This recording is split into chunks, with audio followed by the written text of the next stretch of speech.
Radio Moments, 50 years of radio, life on the inside. Preface, new beginnings.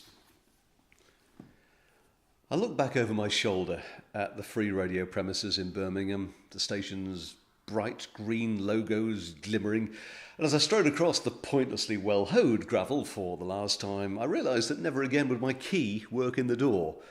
The station, which had grown up as BRMB, was now under energetic new ownership, and I was about to become an eccentric memory. It's a reality in any business now that if you're fortunate enough to have been running something from the top table and somebody else buys it, then they'll want to do it their way, and the likelihood is they won't need you.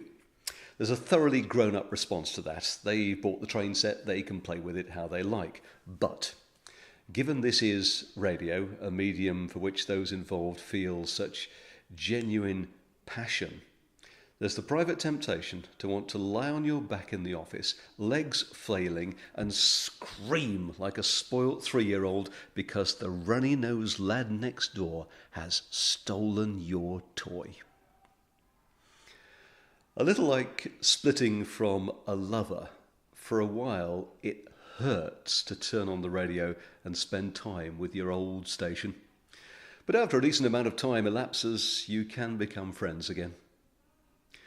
Free Radio in Birmingham was one of 4 free branded stations in the West Midlands. Those 4 FM radio stations plus the successful Gem 106 station serving the East Midlands formed our Midlands company, Orion Media. The roots of our organisation had sprung from collateral damage in 2009 as the UK commercial radio sector consolidated further, edging ever closer to the state in which it will fight the battle for the ear in the 21st century. The UK commercial radio industry launched in the 1970s and comprised a few valiant independent companies that were headed by colourful characters. Now it's become an altogether more grown-up affair. Efficiency is critical if the medium is to survive in a fast-changing world. If the first age of radio was the halcyon spell before the Queen's coronation and mass-market television, the second age now looks set for its finale, ready for a digital future. 40 years ago, if you were lucky, your city had a single, lonely commercial radio station.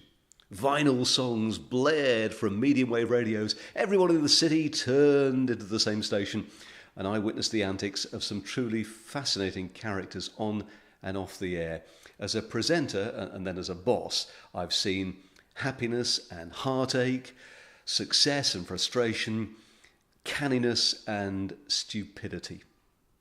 And most recently, after 40 years in radio, I've had a little taste of owning an appreciable part of a radio company and playing a key role in forging the destiny of its stations. I wasn't better than many others, I was simply luckier. For the little lad who grew up with dreams of just wanting to play a few songs on the radio, it's been a fascinating journey through a radio era which will never be repeated. If that era chimes with your memories, I hope you enjoy this. If as a listener you enjoyed this spell, also hope you enjoy this. Radio Moments.